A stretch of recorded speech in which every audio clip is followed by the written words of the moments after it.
من يهدي الله فلا مضل له ومن يضلله فلا هادي له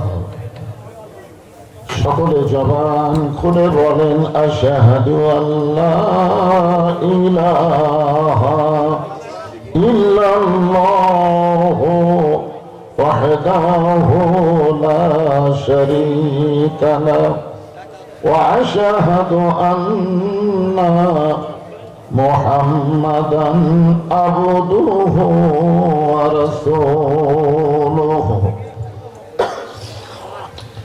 الذي أرسل رسوله بالحق بشيرا ونذيرا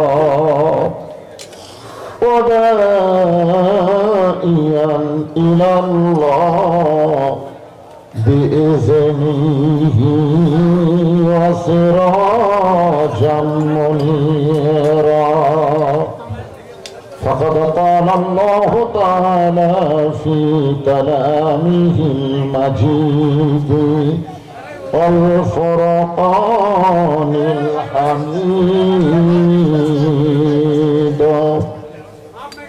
জবান খুলে সকলে পড়েন আউযু বিল্লাহি মিনাশ শাইতানির রাজীম বিসমিল্লাহির রহমানির রহিম ওয়াল আসরি ইন্নাল ইনসানা লাফি খুসর ইল্লাল্লাযীনা আমানু ওয়া আমিলুস সালিহাত وعملوا الصالحات وتواصوا بالحق وتواصوا بالصبر إن الله وملائكته يصلون على النبي يا أيها الذين آمنوا صلوا عليه وسلموا تسليما اللهم صل على محمد اللهم صل على سيدنا محمد اللهم بارك على محمد তোর পাহাড়ের ধুলি লাগিয়ে মুসা নবীর সম্মান বেড়ে যায় তোর পাহাড়ের ধুলি লাগিয়ে মুসা নবীর সম্মান বেড়ে যায় নূর নবীজির সুতার ধুলায় দয়ার নবীজির জুতার ধুলায় আল্লাহর আরশ ধন্য হয় সকলে বলেন সাল্লাল্লাহু আলা মুহাম্মাদ সাল্লাল্লাহু আলাইহি ওয়াসাল্লাম সাল্লাল্লাহু على محمد صلى الله مشرق حب محمد شكرا بولي صلى الله عليه وسلم مطلع دیوانی ما مطلع خورشید اشکاست سینائے سوجانی ما بلغ العلا بکماله كشف الدجى بجماله حسنت جميع خصاله صلوا عليه وآله اللهم آمين জান্নাতের বাগান থেকে জান্নাতি মানুষদেরকে নিয়ে আমি গুনাহগার তোমার রহমতের দরজায় দুখানা হাত তুলেছি আল্লাহ। হাসরের ময়দানে জব্বার কাহার নামে রূপ নিয়ে তুমি যখন বিচার শুরু করবে, তোমার সামনে দাঁড়ায়া সমস্ত নবীর নাফসি নাফসি বলে কাঁদতে থাকবে। শুধু আমাদের দরদি নবী ইয়া রাব্বি হুম হাবলি উম্মতি বলে সেজদায় পড়ে যাবে। সেই কঠিন মুসিবতের সময় আজকের এই মাহফিলকে ওসিলা করে আমাদের সবাইকে রাসূলের উম্মতের কাতারে আল্লাহ কবুল করে নিও। সুবহান রাব্বিকা রাব্বিল ইজ্জাতি আম্মা ইয়াসিফুন ওয়া সালামুন আলাল মুরসালিন আলহামদুলিল্লাহি রাব্বিল আলামিন। লা ইলাহা ইল্লাল্লাহ। মাইকের সাউন্ড ক্লিয়ার করে, চঞ্চল করতেছে। লা ইলাহা ইল্লাল্লাহ, লা ইলাহা। চাঁদ সূরজ আর গ্রহ তারা আল্লাহ নামের পাগল পারা। চাঁদ সূরজ আর গ্রহ তারা আল্লাহ নামের পাগল পারা। আমার আল্লাহ নামের এতই দয়া, আল্লাহ নামের এতই মায়া, লুকিয়ে রাখছেন হে আল্লাহ জোরে লা ইলাহা ইল্লাল্লাহ, লা ইলাহা। সকলে জবান খুলে লা ইলাহা ইল্লাল্লাহ, লা ইলাহা ইল্লাল্লাহ, লা ইলাহা ইল্লাল্লাহ, লা ইলাহা ইল্লাল্লাহ, লা ইলাহা ইল্লাল্লাহ, লা ইলাহা ইল্লাল্লাহ। আল্লাহ রাসূল বলেছেন, কোন ব্যক্তি যদি সারা জীবন পাপ করে আর মৃত্যুর সময় এই কলেমা যদি তার জবানে জারি থাকে, শুধুমাত্র জবানে কলেমা জারি থাকার কারণে আল্লাহ তার জীবনের সব গুনাহ মাফ করে দেন। সুবহানাল্লাহ। এটা তুই মুয়া জিকির না, তো এই জিকিরকে বলা হয় আফজালুজ জিকির লা ইলাহা ইল্লাল্লাহ। এজন্য সকলে অলসতা না করে জবান খুলে আল্লাহর জিকির লা ইলাহা ইল্লাল্লাহ, লা ইলাহা ইল্লাল্লাহ। মরণের কালে বুঝিতে পারিবা, কবরে গেলে বুঝিতে পারিবা, এই কলেমার কত গুণ। লা ইলাহা ইল্লাল্লাহ বলরে পাগল মন, লা ইলাহা ইল্লাল্লাহ, লা ইলাহা লা ইলাহা লা ইলাহা ইল্লাল্লাহ মুহাম্মাদুর রাসূলুল্লাহ।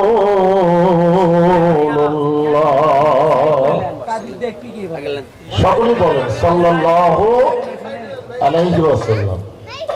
হযরত আলী রাদিয়াল্লাহু থেকে বর্ণিত, আল্লাহ রাসূলের নাম উচ্চারণ করলো অথবা কেউ উচ্চারণ করে শুনলো কিন্তু দরুদ শরীফ পড়লো না, ও সবচেয়ে বড় কৃপণ সংক্ষিপ্ত দরুদ।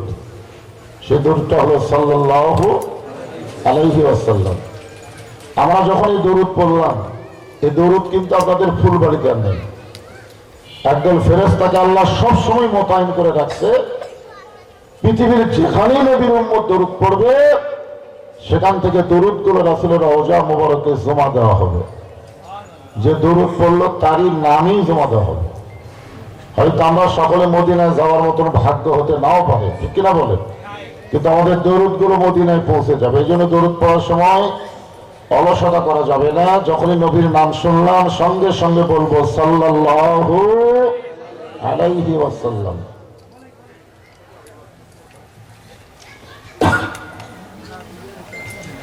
ফুলবাড়ি দক্ষিণ পাড়া যুব সমাজ কর্তৃক আয়োজিত আজকের এই তাফসীরুল কোরআন মাহফিল,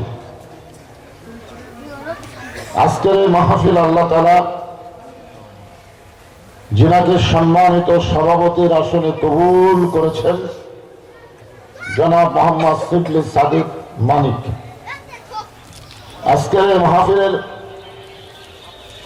সম্মানিত সভাপতিকে অন্তরের অন্তঃস্থল থেকে শুভেচ্ছা জ্ঞাপন করছি। সম্মানিত সহসভাপতি জনাব মোহাম্মদ আইনুল হক রিফন। আজকের এই মাহফিলের সম্মানিত প্রধান অতিথি জনাব মোহাম্মদ রেজাউল করিম বাদশা। সম্মানিত বিশেষ অতিথিবৃন্দ, সম্মানিত সুধীজন,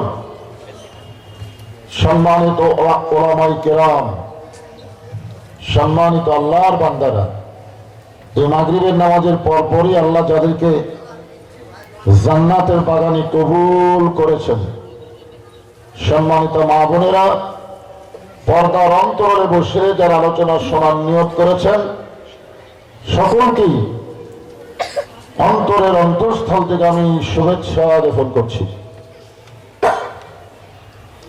এই মুহূর্তে জানতে চাচ্ছি আপনারা সকলে কেমন আছেন? আলহামদুলিল্লাহ রাব্বিল আলামিন। যখন আমরা প্রশংসা করব পুরোপুরি করব। কতটুকু প্রশংসা করলে পুরোপুরি হয় সেটা সূরা ফাতিহার প্রথমে আল্লাহ বলে দিয়েছেন। আমরা যখন বলি আলহামদু, আলহামদু শব্দের অর্থ হলো আমি প্রশংসা করিতেছি, তখন আল্লাহ বলেন লিমানিল হাম, তুমি কার প্রশংসা করতেছো? যখন আমরা বলি লিল্লাহি, আল্লাহর প্রশংসা করতেছি, তখন আল্লাহ বলে মানিল্লাহ, কোন আল্লাহ? আসলে বলেন তো আল্লাহ কয়জন? কিন্তু এরকম প্রশ্ন করার পেছনে আল্লাহর কারণ কি? কারণ আমাদের অধিকাংশ মুসলমানের মুখে এক, ভিতরে আর এক, যেরকম ঠিক কিনা? আমরা কথা বলি আল্লাহর, আর আইন মানে শয়তানের। এই জন্য আল্লাহ বলতেছেন মানিল্লাহ, তোমরা কোন আল্লাহর প্রশংসা করো? তখন আমরা যখন বলি রব্বিল আলামিন, গোটা বিশ্ব জগতের প্রতিপালনকারী যিনি, একমাত্র প্রশংসার মালিক তিনি। আপনার বলেন তো তিনি কে? সবাই বলা লাগবে তিনি কে? আল্লাহ। আমরা সে আল্লাহর প্রশংসা করতেছি এই কারণে যে আল্লাহ তাআলা আমাদেরকে দয়া করে, মেহেরবানি করে জন্মসূত্রে মুসলমানের ঘরে কবুল করেছেন। জন্মসূত্রে মুসলমানের ঘরে কবুল হওয়া এটা একটা ভাগ্যের জন্য প্লাস পয়েন্ট। কারণ পৃথিবীতে বহু ধর্ম আছে, আছে না নাই? তোমরা বলেন আছে না নাই? আমরা কিন্তু বলি হিন্দু ধর্ম, খ্রিস্টান ধর্ম, ইহুদি ধর্ম, বৌদ্ধ ধর্ম, এইরকম কিছু ধর্মের নাম আমরা জানি। তাছাড়াও আরো হাজার হাজার ধর্ম আছে। একবার এক ছাত্র ইমাম মালিক রহমতুল্লাহকে প্রশ্ন করলেন যে হুজুর, পৃথিবীর মধ্যে সর্বশ্রেষ্ঠ ধর্মের নাম কি? উনি উত্তরে বললেন, এরকম প্রশ্ন করা হলো কবিরা গুনাহ, এরকম প্রশ্ন করা যাবে না। এই কথা বলে তিনি কোরআন থেকে একটা আয়াত তেলাওয়াত করলেন, ওয়ামাইয়াবতাগি গায়রাল ইসলাম দীনান ফালাই ইউকবালা মিনহু। আয়াতের বাংলা অর্থ হলো ইসলাম ছাড়া অন্য কোন জীবন ব্যবস্থা, ধর্ম কেউ যদি গ্রহণ করে, আল্লাহ বলেছেন লা ইউকবালা মিনহু, সেইটা কখনোই কবুল করা হবে না। এই আয়াতের মাধ্যমে বোঝা গেল পৃথিবীতে ধর্ম আসলে কয়টা। জোরে বলেন কয়টা? যারা বলতেছেন না তার কি আয়াতের উপরে সন্দেহ হয়? তাহলে সবসময় তো জবান বন্ধ রাখা ঠিক না। যখন কোরআন থেকে আয়াত তেলাওয়াত করে স্বীকারোক্তি চাওয়া হচ্ছে, আল্লাহ যাদেরকে জবান দিয়েছে হয় বলবেন হ্যাঁ, না হয় বলবেন না, যে কোনো একটা বলা লাগবে। আগে বলেন, এই কোরআনের উপরে কি আপনাদের সন্দেহ আছে? সন্দেহ আছে? তাহলে আল্লাহ কি বললেন যে অমাইয়াবু তাজি গায়রাল ইসলাম দীনান, ইসলাম ছাড়া অন্য কোন জীবন ব্যবস্থা ধর্ম কেউ যদি গ্রহণ করে লা ইউকবালা মিনহু, সেইটা কখনোই কবুল করা হবে না। অন্য জায়গায় আল্লাহ বলেছেন ইন্না দীনা ইনদাল্লাহিল ইসলাম, আল্লাহর কাছে একমাত্র মনোনীত জীবন ব্যবস্থার নাম কি? সবাই বলে নাম কি? আর সেই ইসলামের ভিতরে আল্লাহ আমাদেরকে জন্মসূত্রে কবুল করেছেন। খুশিরা বেজার? আলহামদুলিল্লাহ বলেন। জন্মসূত্রে কবুল হওয়ার মধ্যে লাভ কি? অনেকে চিন্তা করতেছেন হুজুর জন্মসূত্রে কবুল হওয়ার মধ্যে কি লাভ? আমরা তো জন্মসূত্রেই মুসলমান। আল্লাহ রাসূলকে যিনি লালন পালন করেছেন তার নাম কি আপনারা জানেন? তার নাম হলো আবু তালেব। জোরে বলেন নাম কি? আবু তালেব। উনি কিন্তু নবীকে লালন পালন করেছেন এমন ভাবে যে আল্লাহ রাসূল নিজেই স্বীকার করেছেন যে আমি মায়ের পেটে থাকতে বাপ হারাইছি।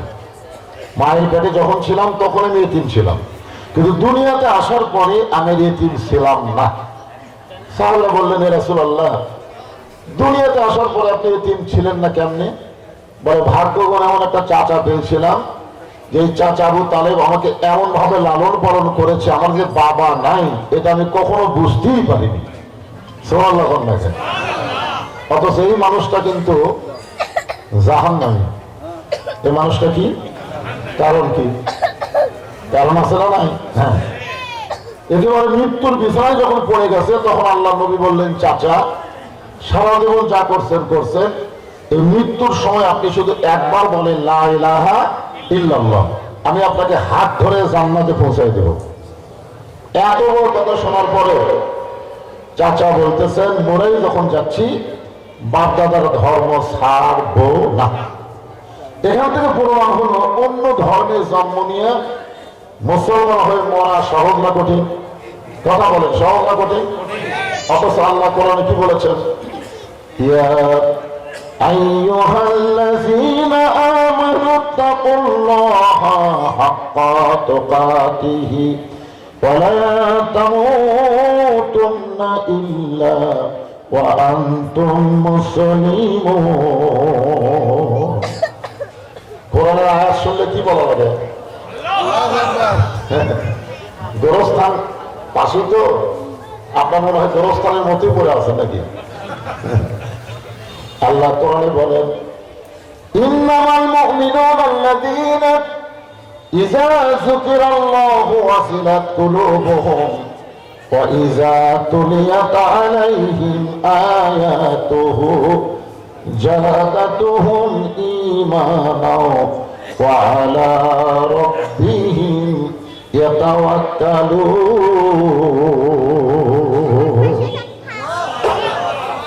আয়াতের বাংলা অর্থ যদি খেয়াল করছেন, আল্লাহ বলতেছেন কোরআনের আয়াত যখন কেউ তেলাওয়াত শোনে, আয়াত তেলাওয়াত শোনার সঙ্গে সঙ্গে আল্লাহ তার ঈমান বৃদ্ধি করে দেয়। জাদাতুহুম ঈমানা, ঈমানটা বাড়ায় দেয়। আর ঈমান বাড়ার লক্ষণ কি চুপ থাকা? এই 15.5 বছর আমার চুপ থাকার কারণে হাসিনা ইচ্ছা মতো হাওয়া করো সাইজ করছে, ধরে করে কথা ঠিক থাকে না, খালি চুপ থাকে, না জানি কি হয়, না জানি কি হয়। আজরাইল ধরার চাইতে আমরা পুলিশ ধরার ভয় বেশি করছে।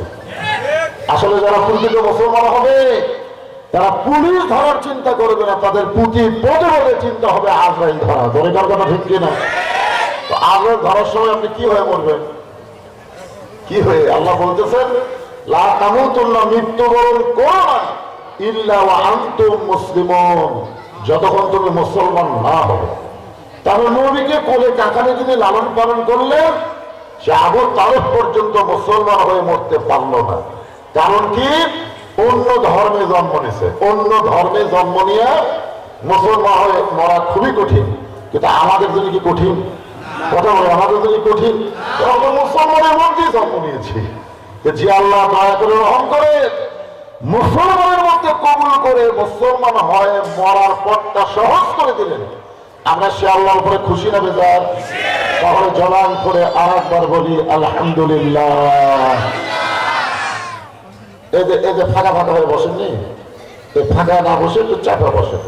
তোমার করো নাই, তোমার করো না, তোমরা আরো চাপা আসলাম দেহ হবে ওই পিছনে বলতেছি, মানে টেস্ট এত উৎসাহ করছে, আরো সামনে আসলে তো আমি বক্তা দেখা যাবে না। এই জন্য আপনারা যারা বসে আছেন ভাই একটু আসেন, চাপা বসেন। আরে পাগলা, বাইরে আপনার আওয়ামী লীগ, বিএনপি, জামাত, জাতীয় পার্টি যা করেন করেন, কিন্তু কোরআনের মাহফিলে যখন আসবেন তখন আমরা প্রত্যেকটা মুসলমান ভাই ভাই। দলের কথা ঠিক কিনা? আমাদের মধ্যে কোনো ফাঁক ফোকর নাই। এই জন্যে ভিতরে ঢুকলে কিন্তু আর দল থাকে না, দল হয় একটা। দলের কারণ কয়টা? আপনার বলেন তো মসজিদের মধ্যে ঢুকে আপনারা কয় দল করেন? হ্যাঁ, একটা তা না। তুমি যে দলই করো বাবা, লাইন সোজা করো। দলের কথা ঠিক কিনা? আমরা দেখি আওয়ামী লীগের কাছে বিএনপি, বিএনপির কাছে জামাত, জামাতের কাছে জাতীয় পার্টি, সবাই পায়ের গোড়ালি মিল করতেছে। ওই জায়গাতে কেউ বলে না ভাই আমরা আওয়ামী লীগ করি, বিএনপি করি, জাতীয় পার্টি করি, জামাত করি না। যত দল করছে বাইরে ফেলেছে, ভিতরে ঢোকার পরে কোনো দল চলবে না। সবাই আমরা এক কাতার। জোরে বলেন কোনো ঠিক কিনা? স্বামীর ভিতরে যখন আইসেন তখন আবার দলাদলি করতেছেন। আমরা সবাই ভাই ভাই, আমাদের মধ্যে কোনো ফাঁক ফোকর নাই। এই জন্যে যার সামনে ফাঁকা আছে জমে বসবেন। তাহলে কি বলতেছিলাম? জন্মসূত্রে মুসলমান হওয়ার মধ্যে লাভ না লস? আরো জোরে বলেন। লাভটা কি আপনার বুঝতে পারলেন? আবু তালেবের ঘটনা দিয়ে বুঝতে পারলেন না? মানে আমরা মুসলমানের ঘরে জন্ম নিয়েছি, যত বড়ই পাপী হই না কেন, মৃত্যুর সময় ইনশাআল্লাহ আল্লাহ আমাদেরকে মুসলমান হিসাবে কবুল করবেন। আর মুসলমান হিসেবে যদি কবুল করে আমাদের আর কোনো টেনশন নাই। কেমন এখন তো আছেন আমার মুক্তার, আছেন আমার বারিস্টার, সেই বিচারের হাইকোর্টেতে তিনি আমায় করবেন পার। আমি পাপী রাসূল জাবিন্দার। বুঝতে পারছেন? মানে আল্লাহ যখন হাকিম হয়ে আমাদেরকে আসামি বানায় বিচার শুরু করবেন, ওই সময় আমাদের নবী উকিল হয়ে, বারিস্টার হয়ে আল্লাহর কাছে আমাদের ব্যাপারে ওকালতি করে আমাদেরকে সুপারিশ করে জান্নাতে নিয়ে যাবে। কোনো টেনশন আছে? আল্লাহ রাসূল বলেন যত বড় পাপী হও না কেন, ঈমান নিয়ে যদি কবরে আসতে পারো তোমার আর কোনো টেনশন নেই। আমি নবী, আমি নবী তোমাকে হাত ধরে জান্নাতে পৌঁছায় দেব। সবাই সবাই বলেন না, মনে করতেছেন নিজে আমলি হয়ে পার হবো। আরে নবীরা পর্যন্ত নফসি নফসি করি। নবীরা আমাদের খাওয়া আছে কথা কথা খায়। নবীরা পর্যন্ত আল্লাহ যখন জাব্বার আর কাহার নাম ধারণ করে বিচার শুরু করবেন, ওই সময় নবীরা পর্যন্ত বলবে আমার কি হবে, আমার কি হবে। শুধু আমাদের নবী, শুধুমাত্র আমাদের নবী ভাগ্য গুণ, এটা কপাল গুণে। আমরা এমন একটা নবী পাইছি যে নবী কোনো সময় আমাদেরকে ছাড়া নিজের চিন্তা করে না। এই যে এটা রজব মাস, এই মাসের নাম কি? রজব মাস। এই মাসে আমাদের নবীকে আল্লাহ আরশে নিয়ে গেছিলেন। আপনাদের বিশ্বাস হয়? তার নাম কি? মেরাজ। জোরে বলেন তার নাম কি? মেরাজ। এই মেরাজের রজনীতে আল্লাহ তাআলা আমাদের নবীকে জান্নাত দেখার তৌফিক দিয়েছিলেন। সুবহানাল্লাহ। দাঁড়া থেকে কি মনে হচ্ছে? জান্নাত দেখার তৌফিক দিয়েছিলেন। আপনারা অনেকে আমার ফটোও খুঁজবেন, দাঁড়া থেকে হয়তো দেখেছে, দাঁড়া থেকে না। আর অনেক সময় মানুষের বাড়ি বাহির থেকে দেখে কি বলে একটা বাড়ি রে, কেউ কি দেখা বলে সেই রকম। আরে পাগলা, কোনো জিনিস ভালো না মন্দ, এটা জানবার গেলে ভিতরে ঢোকা লাগবে। ধরে গেল কথা ঠিক ঠিক না, ভিতরে না ঢুকে বাইরে থেকে। আমাদের নবীকে আল্লাহ তাআলা জান্নাত দেখার তৌফিক দিলেন। নবী যখন জান্নাতের মধ্যে প্রবেশ করলেন, এমন সময় জিবরাইল কোরআন থেকে একটা আয়াত তেলাওয়াত করলেন। ফেরেশতা জিবরাইল আল্লাহর কোরআন থেকে তেলাওয়াত করলেন, সালামুন আলাইকুম তিবতুম ফাদখুলুহা খালিদিন। এই আয়াতের বাংলা অর্থ হলো যে জান্নাতের মধ্যে কেউ যদি প্রবেশ করে, কেউ যদি একবার প্রবেশ করে, ফাদখুলুহা, কেউ যদি জান্নাতে প্রবেশ করে, তাহলে আল্লাহ বলেছেন খালিদিন, তাকে চিরস্থায়ী ভাবে জান্নাতে থাকতে দেওয়া হয়। তাকে জান্নাত থেকে বের করা হবে। কথা বলেন, বের করা হবে? তো জিবরাইল বললেন, রাসূলুল্লাহ, আপনি যদি জান্নাত থেকে বের না হন, আল্লাহ আপনাকে জান্নাত থেকে বের করে দিবে না। আপনারা বলেন তো, এই কথা কি নবীর পক্ষে না বিপক্ষে? আপনারা বুঝতে পারলেন না? আপনি যদি জান্নাত থেকে বের না হন, আল্লাহ আপনাকে জান্নাত থেকে বের করে দিবে না। সঙ্গে সঙ্গে নবী রাগ করে বললেন, জিবরাইল, যে কথা একবার বলেছো এই কথার দ্বিতীয়বার বলো না। যে কথা একবার বলছো এই কথা দ্বিতীয়বার বলো না। জিবরাইল কে? আমি তো নবীর পক্ষে কথা বলি না। নবী এত গরম হলো। ফেরেশতা জিবরাইল বলে, হুজুর, আমি তো আপনার পক্ষে কথা বলতেছি, আপনি এত গরম। রাসূল বলেন, জিবরাইল, আমি নবী আমার জন্য না, আমি নবী হলাম আমার উম্মতের জন্য। তুমি কি মনে করছো আমি জান্নাতে থাকার জন্য ঢুকছি?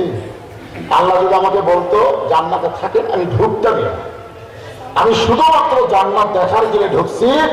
আমি সেই দিন জান্নাতে থাকার জন্য ঢুকবো যেদিন আমার সমস্ত উম্মতিকে আল্লাহ জান্নাত দিয়ে দিবে। এই কথা শোনার পরে যারা সুবহানাল্লাহ বলতে মুখে কুলুপ দিছেন, একবার সুবহানাল্লাহ বললে কি হয়?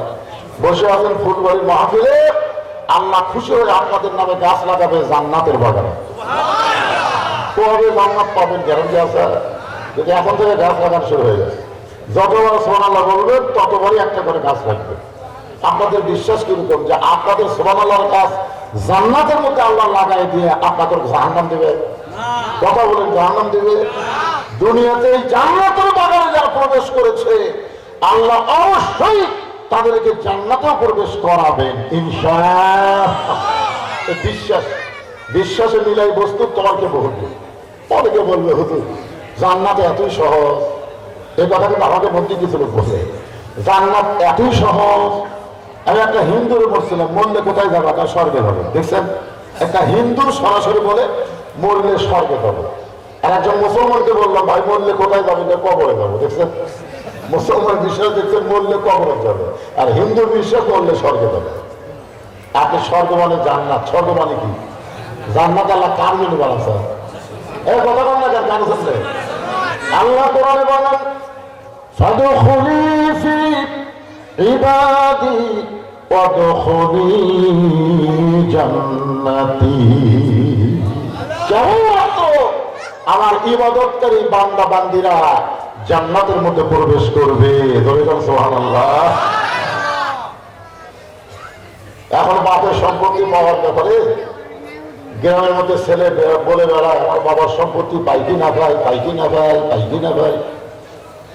গ্রামের লোকজন বলতেছে, তোর জন্মে মনে হয় সমস্যা আছে, কারণ বাবার সম্পত্তি সন্তান পাবি না। কে বলো? সন্তান যেমন বাবার সম্পত্তি ওয়ারিশ মোতাবেক পায়, লা ইলাহা ইল্লাল্লাহ কালেমা যারা স্বীকার করেছে তারা জান্নাতের ওয়ারিশ হয়ে যায়। ধরে যান সুবহানাল্লাহ। এই ভাই বোনেরা, আপনার পিছনে দাঁড়া থাকেন কেন? কি নিয়ম? না, দাঁড়া থাকার নিয়ম কি? আসা মাত্র বসে পড়বেন। কোরআনের মাহফিলে দাঁড়া থাকার জন্য এখানে 1 ঘন্টা বসেন। কোরআনের আকর্ষণে আল্লাহর মহব্বতে 1 ঘন্টা বসেন, আল্লাহ 60 বছর নফল ইবাদত করার সওয়াব দিয়ে দেবে। 1 ঘন্টা দাঁড়া থাকেন, একটা সওয়াবের গল্প নেই। 1 ঘন্টা বসলে গল্প আছে, দাঁড়া থাকে গল্প হয়। 2-1টা কথা হয়, কিন্তু গল্প হয় না। গল্প যদি আমরা লম্বা করি তাহলে কি বলি? চলো ভাই বসি, আজকে অনেক কথা আছে, চলো বসি। কারণ না বসলে তো কথা জমবি না। সারা হয়ে থেকে হেঁটে হেঁটে 2-4টা কথা বলা যায়, কিন্তু বেশি লম্বা কথা বলা যায় না। এই জন্য আপনারা যারা আসতেছেন আসা মাত্র বসে পড়বেন। আর মাহফিলের ভলেন্টিয়ার ভাইরা নাই, এই মাহফিল যারা করতেছে যুব সমাজ, এই যুব সমাজ কোথায় গেল? এই যুব সমাজের তদারকি করা লাগবে যে লোকজন আসে যেন দাঁড়িয়ে না থাকে, আসার পরেই যেন তারা বসে পড়ে। আর আপনাদের আমি বলেছি, বসার সময় ওই ফাঁকা ফাঁকা না বসে সামনে পুরো করে বসবেন, আস্তে আস্তে পিছনে মানুষ বসবে।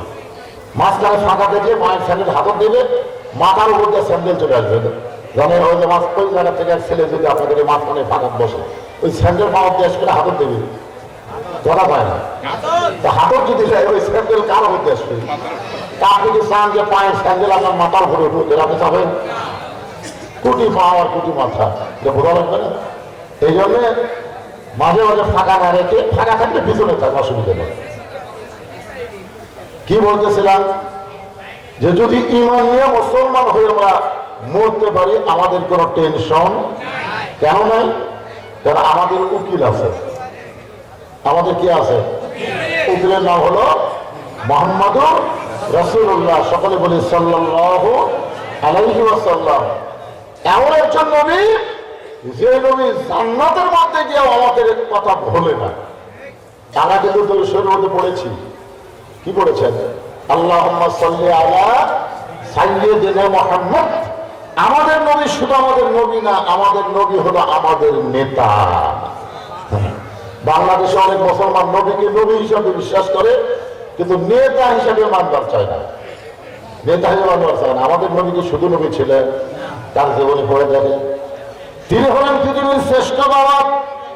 তার মতন ভালো বাবা কিয়ামত পর্যন্ত কেউ হবে না। তিনি হলেন পৃথিবীর শ্রেষ্ঠ স্বামী, তার মতন ভালো স্বামী পৃথিবীতে কেউ হতে পারবে না। তিনি হলেন পৃথিবীর শ্রেষ্ঠ সেনাপতি, বদরের যুদ্ধে এমন সেনাপতিত্ব করলেন, তার মতন সেনাপতি কেউ হতে পারবে না। আবার তিনি হলেন পৃথিবীর শ্রেষ্ঠ নানা, তার মতন নানা কেউ কোনোদিন হতে পারবে না। আবার মদিনা যখন রাষ্ট্র গঠন হলো, আমার নবী হলেন মদিনা রাষ্ট্রপতি, তার মতো রাষ্ট্রপতি কিয়ামত পর্যন্ত কেউ কোনোদিন হতে পারবে? কথা বলেন, পারবে না? এই জন্য আমাদের নবী খালি নবী না। আল্লাহ কোরআনে এই জন্য বলেছেন, লাকাদ কানা লাকুম ফি রাসূলিল্লাহি উসওয়াতুন হাসানাহ। যদি তুমি সফলতা অর্জন করতে চাও, তাহলে রাসূলকে তোমাদের আদর্শের নেতা হিসেবে গ্রহণ করে নাও। এ কথা আমার না আল্লাহ? জোরে বলেন। তাহলে এখন যখন বলবো আমার নেতা তোমার নেতা, সকলে বলবেন বিশ্ব নবী মুস্তাফা। বলতে পারবেন না? হয়ে গেল আমার নেতা তোমার নেতা হলো না। এটা মেম্বার মার্কা স্লোগান হবে, এটা তুমি শোনার মার্কা স্লোগান হবে। আমার নবী কি ইএমপি মার্কা নেতা, প্রধানমন্ত্রী মার্কা, প্রেসিডেন্ট মার্কা? সবচেয়ে বড় নেতা। আর সেই নেতা স্লোগান দিলেন মেন মেনা। মানুষ মনে করবে হুজুরের সামনে 4-5 জন লোক বসে আছে, আমার সামনে কি 4-5 জন বসে আছে? তাহলে সে বলা থাকলে আমার নেতা তোমার নেতা। মাশাআল্লাহ, এবার বোঝা গেল। পারেন কিন্তু দেন না, আলসামি করে। এমন একজন বিশ্বনবীর উম্মত হওয়াতে আল্লাহ আমাদের প্রতি কঠিন দয়া করেছেন। এই দয়া আল্লাহ করার কারণে আমরা আর একবার বলি আলহামদুলিল্লাহ। এখন আসেন যে কোরআন থেকে আপনারা তাফসীর শুনবেন। ওরে বাবা, সেই উপলক্ষে আপনারা একটু চিন্তা ভাবনা করে বলবেন, এই কোরআনে কোনো সন্দেহ আসলে নাই না? আছে, বাস্তবে আছে, আছে, বাস্তবে আছে, অনুরূপভাবে নাই, অন্তরে আছে না সেটা না, কোরআনের কথা বলতেছি। কোরআনের কথাই মানার ক্ষেত্রে সন্দেহ আছে। না না, আমি স্বীকার করতে আনি, তারপরে কি করা আছে? আপনারা তো সবাই বিশ্বাস করেন এই কোরআনে কোনো সন্দেহ নাই। এক বাক্যে স্বীকার করলেন এ কোরআনে কোনো ভুল, এ কোরআনে কোনো গোসামিল। মাশাআল্লাহ, 3 বারে কিন্তু নাই কথা। আচ্ছা, বর্তমানে যে আইন দিয়ে আমাদের বাংলাদেশ চলতেছে, এই আইনের মধ্যে সন্দেহ আছে? এই আইনের মধ্যে ভুল, ধোঁকা? তাহলে পরকারটা বললেন 3 বারে আছে, আগে বলছেন 3 বারে নাই। তাহলে আমাদের কোনটা ধরা উচিত? আগে কেন পরেরটা? আমরা কোরআনের ওয়াজ শুনবো আর মানুষের তৈরি আইন অনুযায়ী চলবো, আর মরার সময় হয়ে মুসলমান হয়ে মরবো, এটা কখনোই কল্পনা করা যাবে না। যাবে? আইন মানব যায়। আরো জোরে, জোরসে বলো, জোর হলো না? মাশাআল্লাহ।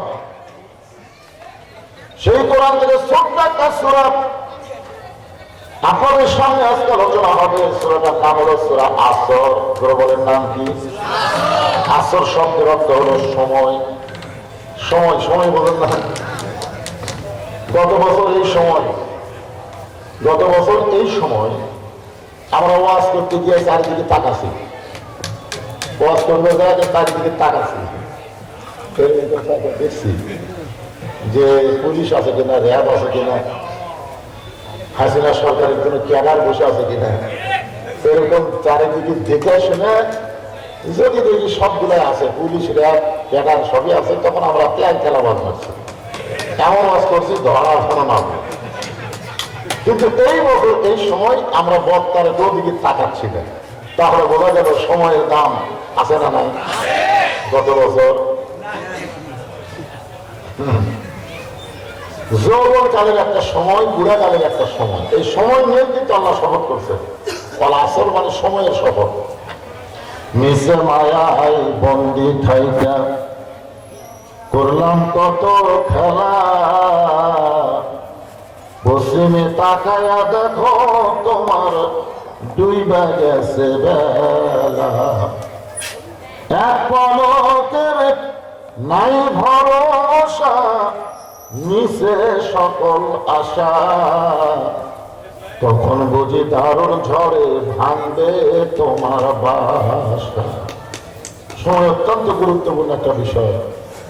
বর্তমানে বাংলাদেশে যে সময় চলতেছে, এই সময়ে ছোট্ট একটা বাচ্চা যদি কান্নাকাটি করে, আমরা দোয়া দূর করে ফোন দিলে সন্তানের কান্না থামে না। আগে থামতেছিল, কেন থামে না।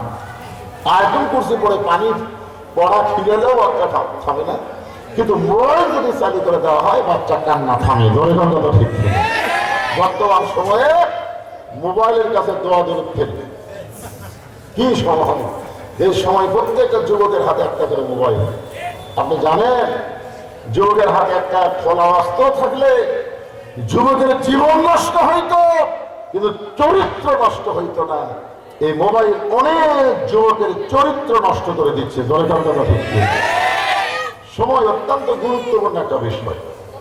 আমি এখন আমার এই অবস্থায় চিন্তা করি, একসঙ্গে আমি কি ছিলাম যে মন যা চাইতে তাই করতাম, এখন আর পারি না ভাই। সময় আমার অতিক্রম করে এমন এক পর্যায়ে পৌঁছে গেছি, আপনারও একদিন যাবেন, ঠিক কিনা বলেন? আমাদের ভবিষ্যৎ কি? সময়ের দিকে খেয়াল করবেন। ভবিষ্যৎ আসলে প্রত্যেকটা মুসলমান সময়কে খেয়াল করবেন, অতীত, বর্তমান, ভবিষ্যৎ। কারণ কয় কাল? তিন কাল। একটা হলো অতীত কাল, ধরে বলেন কি কাল? অতীত কাল আমার কাছ থেকে চলে গেছে, আর শত কান্নাকাটি করলেও কি অতীত কাল ফিরে পাবো? বর্তমান সময়ে আমরা বসবাস করতেছি। আপনারা বলেন তো, আমাদের সামনে একটা ভবিষ্যৎ আছে না নাই? দরকার আছে না নাই?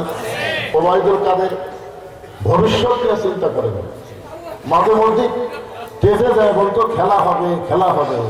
ভবিষ্যতে যে খেলা হবে না, তুই যে পালা হেঁটে দিই, এই চিন্তাই একবার করেনি। দরকার কথা ঠিক কিনা? সাবেক প্রধানমন্ত্রী হাসিনা ভবিষ্যৎ নিয়ে চিন্তা করেন, বর্তমানে কি হলুরে 41 সালে আমার নাম আইতে, দলে খান কথা ঠিক ছিল। এই যে সময়ের খেয়াল করেনি, যে সময় পরিবর্তন হতে পারে, আজকে যে অবস্থায় আমি আছি আগামীকাল সে অবস্থায় নাও থাকতে পারে।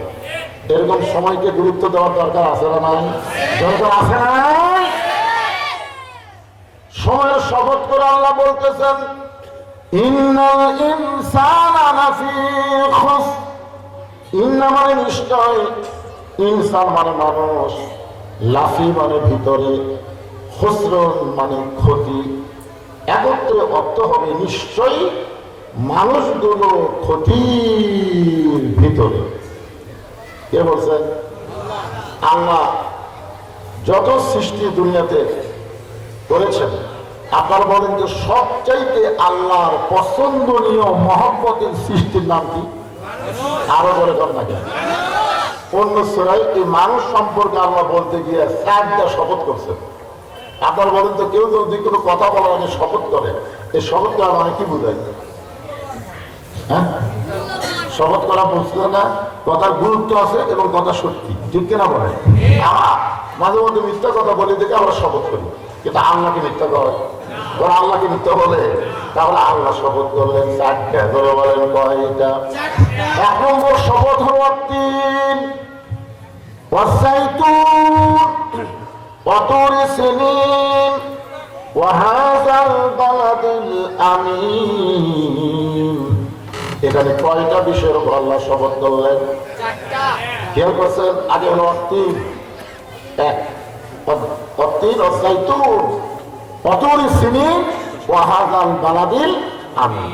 চারটা শপথ করার পর আল্লাহ বললেন লাকাদ খালাকনাল ইনসানা ফি আহসানি তাকবীর।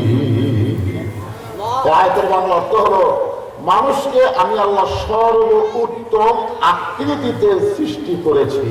আল ইনসানু আশরাফুল মাখলুকাত, সমস্ত মখলুকাতের মধ্যে মানুষ হলো সর্বশ্রেষ্ঠ। জোরে বলেন সুবহানাল্লাহ। সব দিক দিয়ে শ্রেষ্ঠ। চেহারা দিক দিয়ে কয় নম্বর? জোরে বলেন কয় নম্বর? কারণ এখানে আহসান তাকবীর মানে তার এই অবয়বকে আল্লাহ অতীব সুন্দর করে তৈরি করছেন, আদর করে মানুষ আল্লাহ বানায়া কেমনে দিবেন জাহান্নামে ফেলিয়া। সবাই বলেন আদর করে মানুষ আল্লাহ বানায়া কেমনে দিবেন ক্ষতির মধ্যে ফেলিয়া। এত আদর করে আমাদেরকে তৈরি করলেন, আর সেই মানুষকে আল্লাহ বলতেছে নিশ্চয় মানুষগুলো ক্ষতির ভিতরে। আপনার বলেন তো এই কথা বলার মধ্যে মারিফত আছে না নাই? মারিফত বোঝায়? অনেকে মনে করে মারিফত মানে মরার পর, মানে পীর সাহেবদের মারিফত খেয়াল করে রাখায় মারিফত মানে মরার পর। মারিফত শব্দের অর্থ হলো পরিচিত বিষয় সম্পর্কে অবগত হওয়া, পরিচিত বিষয়। এই ইনসানকে আমরা সাধারণত উভয় লিঙ্গ হিসাবে জানি। উভয় লিঙ্গ মানুষ, পুরুষ মানুষ, মেয়ে মানুষ। পুরুষ মানুষ কথা পায় না। মানুষ কয় প্রকার? পুরুষ মানুষ, মেয়ে মানুষ। ইনসানের মধ্যে পুরুষও আছে, মেয়ে মানুষ আছে, কিন্তু হিজড়া আচ্ছা। আপনারা বলেন তো হিজড়াকে আপনারা কার মধ্যে ফলাচ্ছে, মেয়ে না পুরুষ? আমাকে একজন প্রশ্ন করছে হুজুর যে পুরুষ মানুষ মারা গেলে 3 কাপড় দেয়, মেয়ে মানুষ মারা গেলে আমরা 5 কাপড় দিই, কিন্তু হিজড়া বললে কয় কাপড়?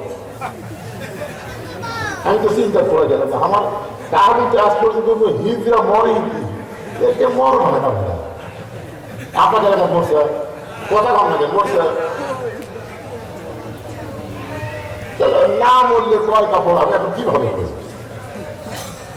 আমি চিন্তা করলাম জীবনে মরাও দেখিনি, কাপড় দরকার তো শুনি, যত বড় মরবি হয় বুঝতে পারতেছি না। কিন্তু বাইহাকি শরীফের মধ্যে রাসূল বলেছেন স্বামী স্ত্রীর কারণে সন্তান হিজড়া হয়। হিজড়া হওয়ার পিছনে সন্তানের কোনো দোষ নাই, দোষ হলো স্বামী স্ত্রী পিতা মাতা, পিতা মাতার দোষে সন্তান হিজড়া হয়। তার দোষে, পিতা মাতার দোষে সন্তান হিজড়া হয়। নিজের হালাল স্ত্রীকে ওদের সময় সহবাস করা জায়েজ নাই, হারাম। ওই সময় যদি কোনো স্বামী জোর করে স্ত্রীকে সহবাস করে আর ওই সহবাস করার কারণে যদি পেটে বাচ্চা আসে, ওই বাচ্চাটা হিজড়া হয়। হিজড়া হওয়ার পরে সে যদি মেয়েদের মধ্যে সবসময় থাকে তাহলে মরার পরে 5 কাপড়, আর হিজড়া হওয়ার পরে সে যদি পুরুষের মধ্যে থাকে তাহলে তাকে মরার পরে 3 কাপড়। ধরে কয় কাপড়? তাহলে ইসলামের বিধান আছে না নাই? আপনাদেরকে বলে দিলাম।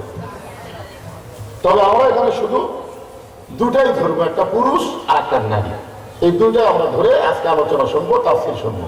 আমার মায়েরা যারা পর্দার উত্তর আছেন, এই ইনসানের মধ্যে আপনারাও আছেন, আমরাও আছি। আর সমস্ত ইনসানকে লক্ষ্য করে আল্লাহ বলতেছেন লাফি খুসর, ক্ষতির ভিতরে।